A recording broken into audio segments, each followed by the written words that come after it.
Rising unemployment has forced the government to slash the number of visas available for skilled foreign workers. It's the first time Australia's migration intake has been cut in more than a decade.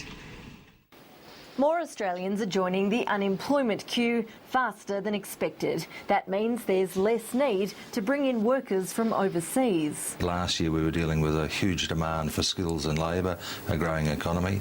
Those things are very much turned down, and now we're trying to adjust the program to reflect the economic realities. The government is cutting the skilled migration program by 14%, slashing this year's intake of skilled overseas workers by more than 18,000.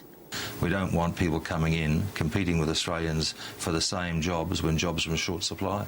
Health and IT workers are still in demand, but builders and other tradies are now off the critical skills list. What we've taken off is largely the tradies, bricklayers, carpenters, metal fitters, jobs where we've seen, as people have been turned out of the mining industry, where the demand for labour has dropped off. The opposition wants the government to go further by targeting the Pacific Guest Worker Scheme. 2,500 seasonal Pacific Islanders on their way. We've had 50 arrive at Robinvale, 50 Tongans. Not fair to them, facing the hostility of a community saying, well, actually, you know, we have jobs needed for our locals here. But not all Coalition MPs were singing the same tune.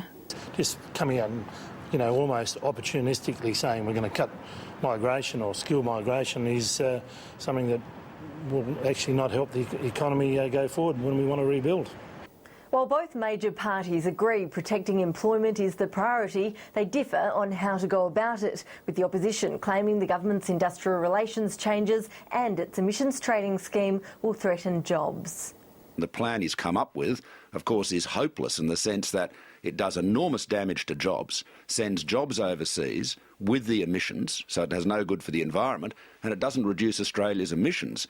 It's early days for negotiations over the ETS, but the government wants its industrial relations bill and its Alcopops tax hike to be passed through the Senate by the end of this week.